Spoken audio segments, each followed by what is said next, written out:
Welcome back. I'm thrilled to have our next guest back with us. She is a friend of Good Day, and she has such an exciting story to tell. Imagine in 1963, when John F. Kennedy was shot, if in fact he had survived. I have, over the years, wondered that so many times, and I know other people have too. But Melissa Kaplan has actually created an alternative version of what could have happened. And we're thrilled to have Melissa back. She was with us when she published her first book, The Girl Who Tried to Change History. So this is her second author project. Melissa, welcome to Good Day. We're so glad to have you back, and congratulations. Thanks so much, Lauren. I'm so excited to be here today.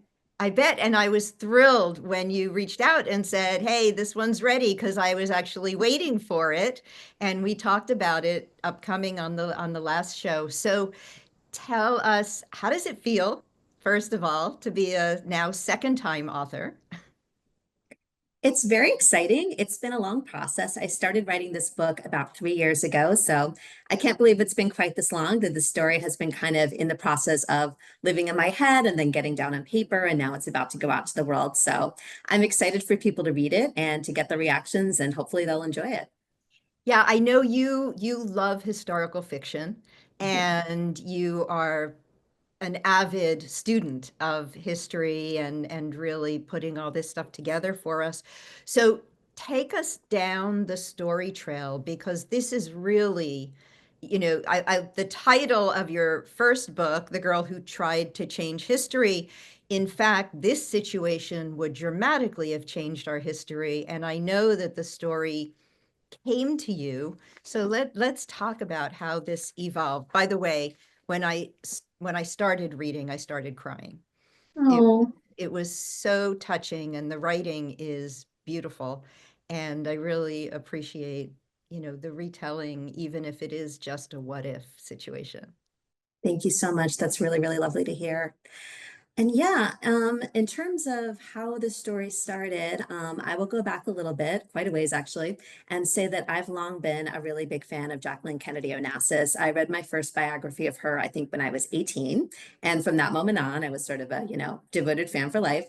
And I've always been fascinated by her. And the thing that really drew me to her and her story was just her strength and resilience, and how much heartbreak she endured very much in the public eye, though she was a very private person, and just how she managed to kind of move beyond that and triumph over the adversity that she faced and the tragedies that she faced, and to find happiness for herself, I believe, again, which is, no small accomplishment.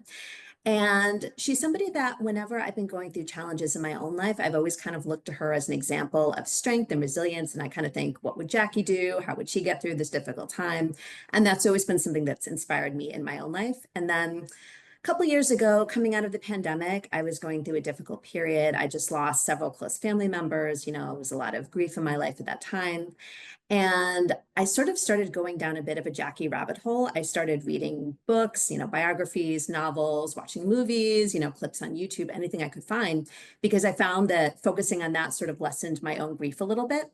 And it really got me thinking. And I thought a lot about all that Jackie had been through in her life. And of course, one of the greatest examples of grief that she survived was the death of her husband and all of that pain that she had to live through.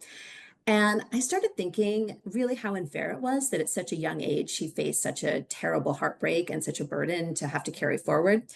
And I just couldn't help but wonder, as I think a lot of people have, how might her life have been different if that one event had gone differently? If her husband, John F. Kennedy, had survived that day, the shooting in Dallas, and they'd been able to live out their lives together for the next, in this case, 30 years in the story. And the idea kind of got in my head, and I finally thought to myself, well, why don't I try to write that? Maybe it won't come to anything. Maybe it'll just be scribbling on the page a little bit, but I want to try to tell this story, or at least a version of this story. And that's where the book came from.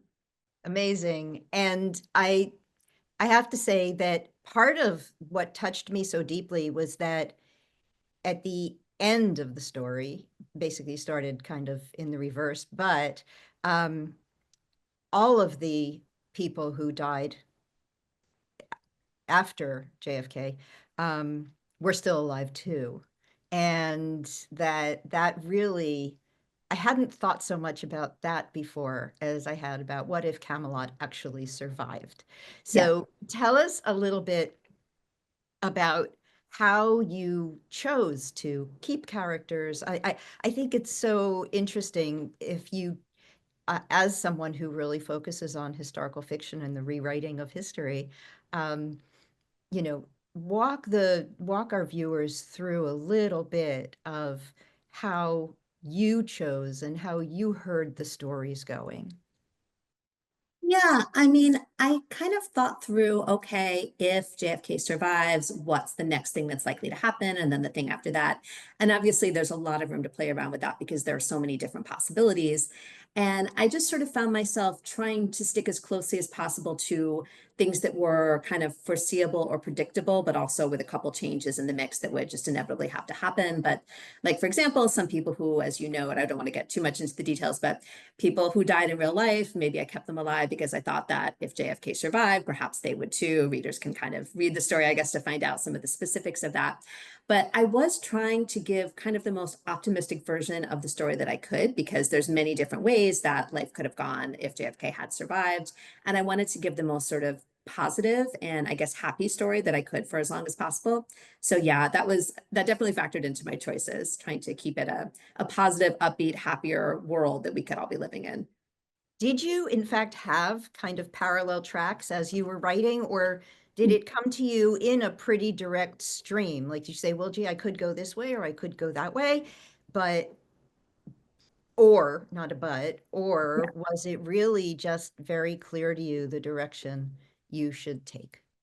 Yeah, I would say the latter. It did feel very clear. I found often that I didn't necessarily know exactly in advance what I wanted to write. And that was one of the fun things about writing this book. I would actually sit down at my computer and be like, okay, today I want to write a chapter on this year or this time period or this event.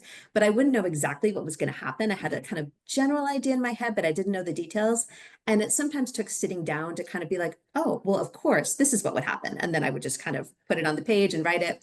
So it was a little bit surprising, but I think I always did have a general idea of the way things would play out. But the details in some cases did kind of surprise me a bit. So that was the fun of writing the story. Like, oh, I didn't know that was going to happen, but it has.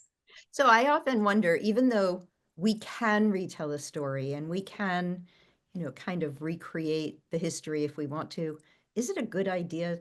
Is it a good idea? I mean, did you come away feeling sad or happy? It's a really great question. I mean, as a writer, it's a really fascinating challenge. If, as a person, I had a magic wand that I could wave and just say, okay, we're going to make this event in history turn out differently, I don't know. It's a really good question. I feel that in my story, the ending is happier than what it was in real life, but that doesn't mean it's without its own share of grief and sorrow. So I kind of feel that could be a dangerous business, honestly, trying to change history or change the future if you had the power to do that, because you don't know exactly what the ramifications are going to be. And I think in this story, we get a happier version of Jack and Jackie's life together. But yeah, if I really had that power, I think I might be a little bit reluctant to use it. Yeah, I really I think about that. And we have a lot of TV shows for the most part that do that right now, and they say, wait, Yeah. you can't change this because it's going to change that. And we really look at it from that perspective. Nevertheless, I think the opportunity to reimagine uh, how things could go or would have gone, we do that in general. And I'm not sure if it does leave us happier or sadder in general, but I'm glad that at least in your retelling of the story, the effort was to make it a happier outcome, or at least that's what you were drawn to. Yeah, definitely. So when is the book available? Is it available already? It is available right now for pre-order on Amazon and I believe also on Bookshop if people prefer to shop there. And it will be released in both Kindle and paperback format on April 29th. So a little less than 2 weeks from the day we're recording. Perfect. And tell me, just because last time we did talk about your upcoming project, do you have another project on the horizon? Yeah, I have been so consumed with this book and writing it and getting it out into the world that I haven't had much time to write on other projects, but I do have a couple potential ideas. One of them is actually a potential spin-off of sorts of this novel, and I'm still figuring out how exactly that would work. So don't want to share too much detail on that right now, but I had the idea of writing a little bit more about the relationship between two characters in the story, not Jack and Jackie, but just, other characters. And the other project that I've been working on for a while, but have kind of put aside is sort of a sequel to one of my favorite books of all time. It's actually one of like the great American novels. And it's told in the future from the point of view of a minor but important character in the first book. So that is a project that I started. I really enjoyed it, but I wasn't quite sure where it was going. So I think I need time to actually come back to it and really give it some thought. But both of those are sort of on the back burner. But once I get this book out, I think it may become a little bit more, I'll have more time to work on them. So they may become real books at some point. Excellent. Well, congratulations, because it is literally like giving birth. And in fact, in a way that can really influence and impact so many other people. So thank you for doing that. And where can people find the book?